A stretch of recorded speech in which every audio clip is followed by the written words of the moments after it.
Señor mío y Dios mío, creo firmemente que estás aquí, que me ves, que me oyes. Te adoro con profunda reverencia. Te pido perdón de mis pecados y gracia para hacer con fruto este rato de oración. Madre mía Inmaculada, San José, mi Padre y Señor, Ángel de mi guarda, intercedan por mí.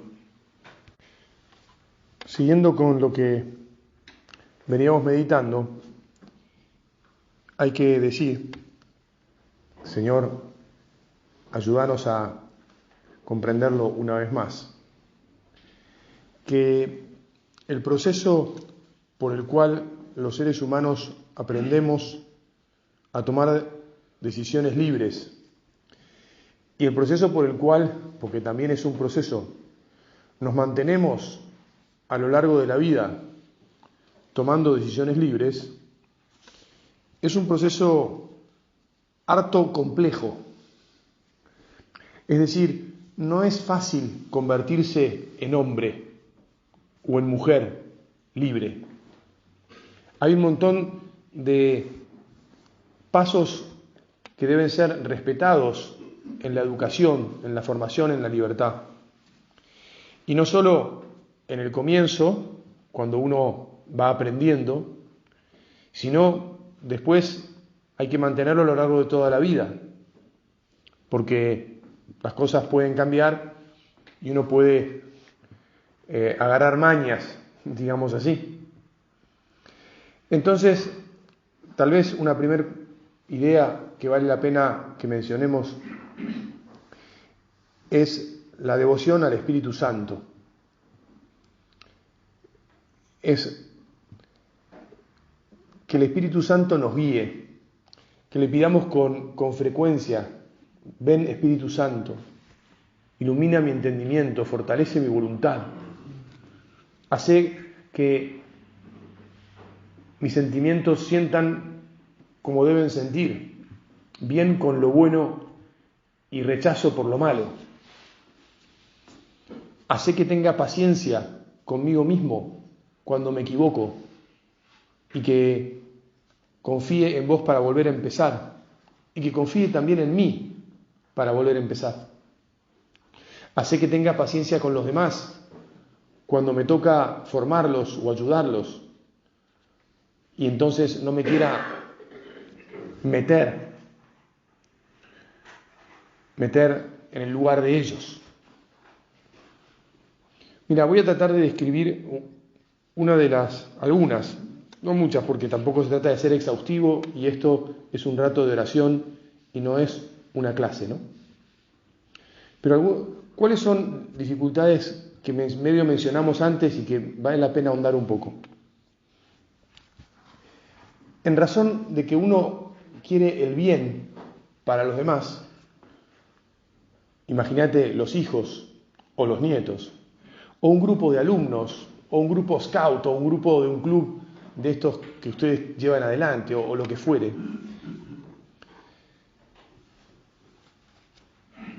Para que, digamos así, no se equivoquen y para que les vaya bien y avancemos rápido, uno tiende a caer en el defecto de dar todas las soluciones hechas. Así como alguna vez uno puede pedir: dame, la receta. Explícame qué es lo que tengo que hacer. Ya está. Yo quiero ir para allá. Vos decime lo que tengo que hacer. El que recibe este pedido, el padre, el formador, el dirigente scout o de lo que sea, el director del club o el del grupo, lo que tiene que decir es: mirá, yo no te voy a decir lo que tenés que hacer porque eso lo tenés que descubrir vos. ¡Chan! ¿Cuántas veces han escuchado ustedes esa respuesta? Me atrevo a decir que ninguna. Me atrevo a decir. Casi nunca. Nadie, gracias por compartirla. ¿No?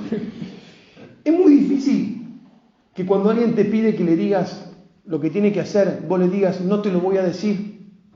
Porque todos tendemos, bueno, espero que yo no, pero no lo sé, tendré que hacer mi propio examen más tarde, digamos. Porque en realidad, tener el convencimiento de que lo único que tiene que hacer, lo que cada uno tiene que hacer es formar el discernimiento del otro y darle simplemente los elementos que necesita para tomar su propia decisión, es algo que no estamos acostumbrados a hacer. Yo creo que ni acá ni en la China, pero acá seguro que no. Entonces, la devoción al Espíritu Santo pasa a ser de vital importancia. En nosotros, en cuanto formadores, cuando nos toca, y en nosotros, en cuanto personas que decidimos, para no sacarle el cuerpo a la decisión. Y delante del Señor, asumir el riesgo de meditar a ver qué es lo que tengo que decidir. Incluso sabiendo que a veces, en la inteligencia, en lo que se llama el juicio de conciencia, tengo claro lo que debo hacer, y después, en lo que se llama el juicio de elección, la cosa me resulta más complicada y, aunque sabía lo que debía hacer, termino eligiendo, decidiendo mal, porque ahí me falla la virtud. Todavía no soy fuerte en la virtud. Pero ¿saben qué pasa? La virtud no se reemplaza por la voluntad ajena. O sea, si yo te digo, hace esto, ¿no? Porque yo ya sé qué es lo que tienes que hacer, entonces hace esto. Y vos y yo pensásemos que porque yo te digo lo que tenés que hacer, lo vas a hacer y va a andar bien. Aún cuando lo hagas, no está andando bien. ¿Y por qué no está andando bien? Porque en vez de ser una decisión libre, movida por tu razón y por tu virtud, por tu prudencia y por las otras virtudes, está siendo movida por alguien externo, es decir, por mí, que te dice, hace tal cosa. Y vos estás adecuando tu funcionamiento por fuerza de la voluntad. Y va a llegar un día en que tu voluntad no dé más. O va a llegar un día en que grites, libertad, libertad, libertad, no quiero hacer más lo que me digas vos. A partir de ahora voy a hacer lo que quiero yo. Chao, plin, caja. ¿Se entiende? Entonces, en vez de estar formando a un hijo, a un pibe del club, a un chico scout, a un amigo tuyo, en la vida cristiana, como Dios manda, estás falsamente creyendo que la persona avanza porque hace, ¿no? Mirá, antes no iba a misa, pero como yo le dije que tiene que ir a misa, está yendo a misa. Fíjate qué bien, ahora va a misa todos los domingos. ¿Vos estás seguro que va a misa todos los domingos porque decide ir a misa y que no va a misa el domingo simplemente porque te conforma a vos?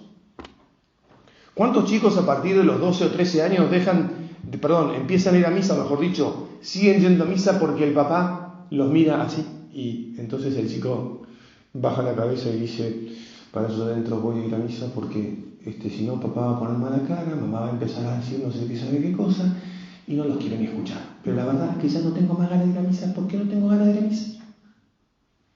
¿Quién a los 12 o 13 años no dudó o no empezó a dejar de tener ganas de hacer un acto religioso o cualquier otro tipo de acto bueno y empezar a hacer algún otro tipo de acto que para otros no resultaba tan bueno y tal vez no era tan bueno, pero necesitaba otro camino para tomar sus decisiones libres, forjar sus virtudes y ser poco a poco libre por su propio discernimiento, por su propio acto de elección del bien, por su propio amor a ese bien que en última instancia es Dios. Cuando nos metemos en el proceso, cuando nos agarra la ansiedad, cuando queremos resolverlo nosotros, cuando no queremos correr ningún riesgo, cuando somos el papá rompe o sobreprotector o ansioso, o como lo queramos llamar, y bueno, después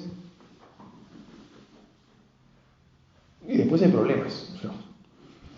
Es verdad que conforme pasa la vida, te voy a ser sincero, hay tantas cosas que intervienen en la existencia de todos los hombres y de las mujeres que uno dice, bueno, ¿y cuánto influí bien o cuánto influí mal? No sé, pero aquellos que tienen una responsabilidad, nosotros, yo incluido, el primero que le estoy hablando hoy, delante del Señor, mira Señor, te pido perdón por todas las veces que no haya aconsejado bien. Te pido perdón por todas las veces que haya metido la cuchara más de lo que debía. Te pido perdón por no haber dado espacio y por no haber puesto empeño en explicar las cosas y en dejar que después sucedan como tenían que suceder. Te pido perdón. Puede suceder incluso que alguno de ustedes me diga, Padre, yo no insistí lo suficiente a mi hijo y ahora tengo un hijo que se me fue a la miércoles y que está, vas a saber, ¿no?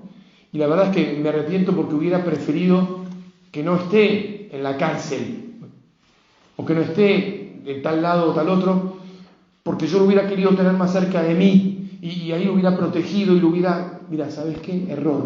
Lo siento, pero es un error. No podés vivir la vida de los demás. Dios no lo hace con nosotros. ¿Por qué en última instancia es un error? Porque Dios no lo hace con nosotros. Dios nos ha dejado libres y nos ama y de alguna manera puedo decir, pide por nosotros, digamos así, ¿no? Sí. Nosotros tenemos que dejar libres a las personas que formamos, tenemos que hacer el esfuerzo por explicar bien las cosas y tenemos que pedir por ellos. Y ya, confiar en Dios, confiar en ellos. Porque cuando una persona percibe que se confía en Él, aunque se equivoque, cuando se dé cuenta que se ha equivocado, tomará la fuerza de esa confianza, recuperará la fuerza de esa confianza que se le había dado y se corregirá.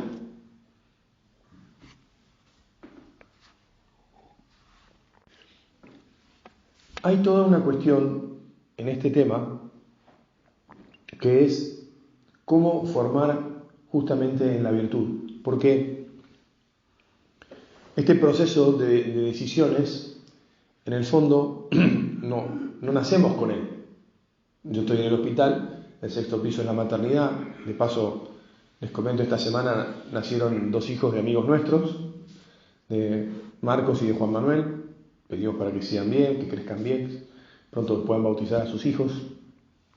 Todo el tiempo nacen niñitos. Cuando uno ve un bebito, uno dice, ¿qué ve? ¿Qué es un bebito? Digamos, ve completamente indigente, ese sí que necesita que hagas todo por él. Mientras son bebitos, necesitan todo que hagas por él.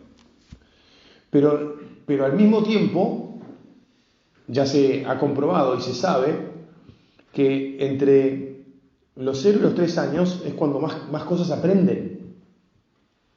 Padre, pero no va a pretender que aprendan libremente a esa edad. Y sí, hay que conseguir interiormente nosotros formar en la libertad desde el comienzo. Desde el comienzo. El proceso de formación del ser humano empieza, cuando el ser humano nace.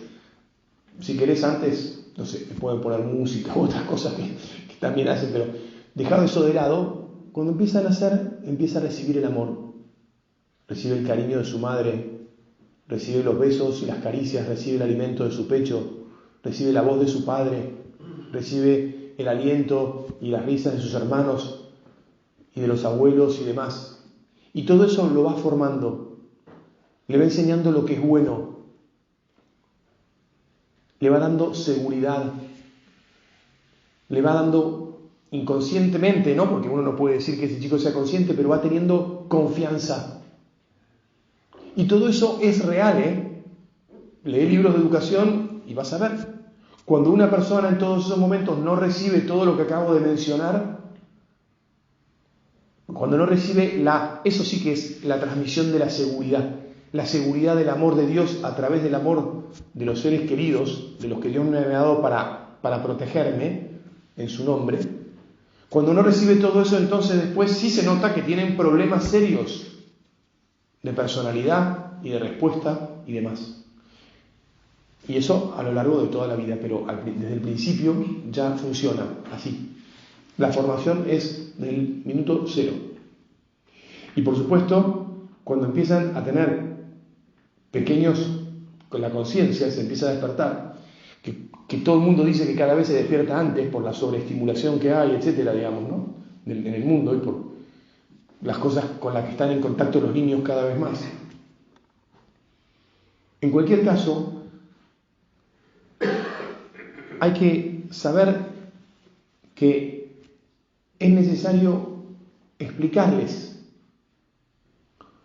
no simplemente limitarles y prohibirles lo que les puede hacer mal, que es obvio, que en determinados momentos hay que hacerlo, ¿no? O sea, no le pongas enchufes a su alcance, ¿verdad? Porque por ahí se electrocuta, por mucho que le hayas explicado que no tiene que meter el dedo, porque está en un proceso de aprendizaje. Pero todo ese proceso es un proceso que conforme se van haciendo conscientes, nosotros tenemos que aprender, conocer, para ayudarlos y después también, te insisto y perdón porque estamos haciendo también nuestra oración, para recuperar en nuestra propia vida, que es el juego, de Aristóteles lo llamaba la ética de la polis, el juego de la indicación de lo que es bueno y lo que es malo, y el círculo virtuoso como una especie de helicoidal ascendente entre la virtud de la prudencia y los principios de cada una de las virtudes, la virtud de la justicia, la virtud de la templanza, el resto de las virtudes, que se llaman la una a la otra. Y que entonces, entendido cuál es el bien, la prudencia tiene que intervenir para, movida por ese bien que le muestra cada una de las virtudes, tomar la decisión correcta en cada una de las circunstancias y actos concretos, y entonces así retroalimentar al principio de la virtud que nos han indicado antes. ¿Cómo entendimos que era algo bueno? Y porque alguien nos lo dijo. Alguien que ¿qué? Alguien que merecía nuestra confianza porque nos quiere. Entonces cuando alguien nos dice, por decir algo que nos transmiten desde bien el principio, desde bien el comienzo de nuestra vida en una familia cristiana, ¿no? Nos llevan a una iglesia y nos dicen, ahí está Jesús, tírale un beso a Jesús. Ya saben que un beso es algo bueno porque manifiesta cariño, porque han recibido besos en su casa y han dado besos, ¿no? Entonces le dice, tírale un beso a Jesús. Y le muestran el sagrario, ¿no? Le hacen una señal a eso. Y el chiquito va aprendiendo. Ahí está alguien al que yo le tengo que dar un beso, el mismo cariño que a mi padre o a mi madre. Bueno, ya entonces le tira el beso. Está cumpliendo una indicación. Padre, nos está diciendo que no es esto lo que nos dijo que no teníamos que hacer en la meditación anterior. No, es el proceso. Hay momentos en los que tiene que ir aprendiendo. Ahora, una vez que ya ha aprendido y conforme va aprendiendo, la decisión tiene que ser personal. ¿Me explico? Lo mismo que nosotros, que a veces incluso nos plantamos o nos enojamos con Dios y no queremos saber más nada porque nos ha tocado algo, pensamos que Dios nos ha tocado, Dios no nos toca nunca nada, es la ley de la vida que es un misterio. Pero ha pasado algo que no nos gusta, le levantamos el dedo a Dios, lo hacemos responsable de esa desgracia y a partir de ahí le bajamos la cortina y tenemos que volver a empezar. Tenemos que volver a empezar porque a veces la separación o el quiebre dura años de alejamiento y de torpeza, de oscuridad en nuestra vida, de sufrimiento. Hasta que por algún motivo, por algún amigo, porque Dios siempre está tirándonos centros y dándonos oportunidades, volvemos a decir, no, yo me he equivocado. Qué tontería que he cometido al alejarme de mi Dios. Y entonces, todo lo que se había convertido respecto de Dios, en este caso, en la helicoidal así descendente, en el que el principio virtuoso estaba confundido y no lo entendíamos, y por lo tanto la prudencia elegía lo contrario a lo que debíamos hacer, es decir, nos alejábamos y nos alejábamos y nos alejábamos, y eso lo único que nos hacía era encerrarnos y oscurecernos y pasarnos lo peor. Hay que pararlo y hay que volver a hacerlo al revés, que empiece a subir. Y con la gracia de Dios se puede hacer. Nos convertimos y vamos cambiando. Y de vuelta, paso a paso, entramos por un ejercicio positivo de la prudencia y de entender el bien, que nos lleva a acciones libres, porque usamos bien nuestra razón y porque vamos fortaleciendo el mecanismo de nuestras decisiones, es decir, vamos fortaleciendo nuestra voluntad. ¿Por qué? Porque fortalecemos el conocimiento de lo bueno y lo vamos eligiendo. Y entonces la voluntad quiere lo que está bien, porque la razón le presenta el bien bien presentado. Muchas veces cuando pensamos que tenemos poca voluntad, una voluntad debilitada, en realidad lo que sucede es que la razón está confundida y la razón práctica no elige el bien. Y entonces nos va mal, nos quedamos tirados, planchados, no nos movemos hacia lo que nos hace felices, hasta que, por su gracia, volvemos a descubrir cuál es el bien. En algún momento nuestra razón práctica presenta con claridad que hay que hacer esto aunque cueste, porque efectivamente a veces en esos momentos lo bueno cuesta, hacer el bien cuesta, no comerte por la tercera repetición de postre cuesta, pero ¿sabes qué? Ya estás pesando 107 kilos y el médico te dijo, si llegas a los 110 explotás como un globo, pará. Y entonces en ese momento tu mujer grita y dice, no te lo corto más si seguís comiendo, y vos sola cocinaste, le decimos. Siempre cocinaste rico, ¿qué querés que haga? No, ya está. Bueno, estoy haciendo un poco de chiste, pero hay un momento en el que hay que de vuelta captar, por acá voy mal, tengo que volver a elegir en la práctica el bien, y tengo que esmerarme y volver a repetir la elección del bien porque yo quiero, no porque mi mujer me grita, ni porque el médico me dijo que voy a explotar como un globo, ni porque no, sino porque me doy cuenta.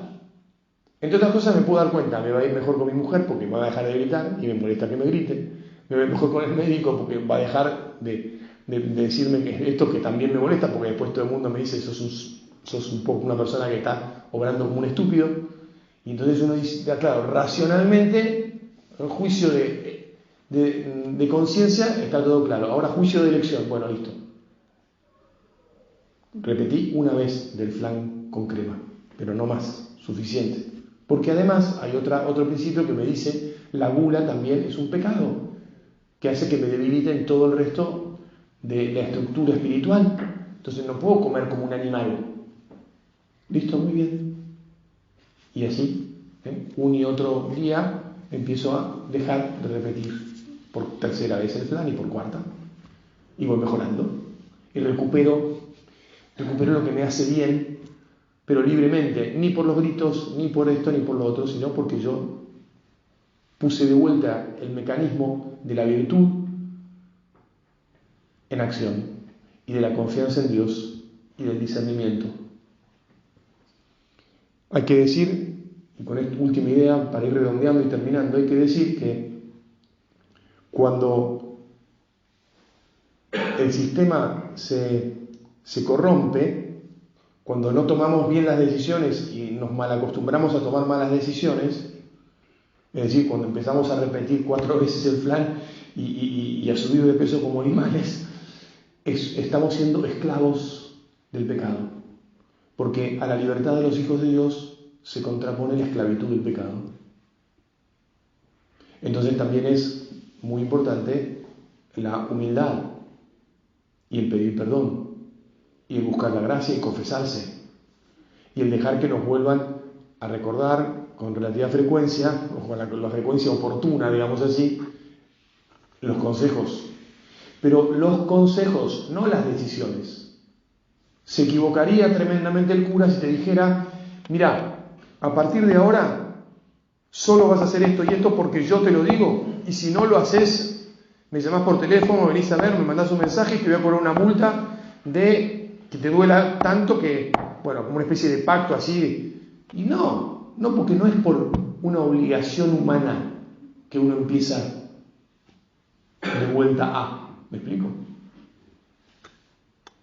Sino porque uno entiende, volvamos al principio, entiende dónde está el bien, entiende cuál es el modo de alcanzar ese bien, el amor, el mirarte, Señor, y abrazarte con libertad, y entiende que cuesta, pero que vale la pena.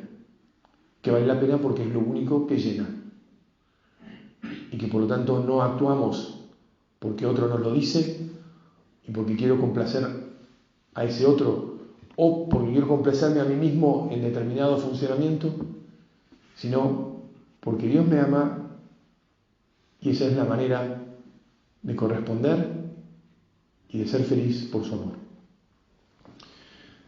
Madre, lo tenemos que dejar aquí, podríamos seguir profundizando y si Dios quiere lo haremos. Te pedimos que nos ayudes con toda humildad, que nos ayudes a entender bien cuál es el amor de Dios y cuál es el camino para vivir en libertad junto a Él y cuál es el camino para formar a todos aquellos que por algún motivo se crucen en nuestras vidas y queramos transmitirles la alegría del Evangelio de Jesús. Te doy gracias, Dios mío, por los buenos propósitos, afectos e inspiraciones que me has comunicado en esta meditación. Te pido ayuda para ponerlos por obra. Madre mía Inmaculada, San José, mi Padre y Señor, Ángel de mi guarda, intercedan por mí.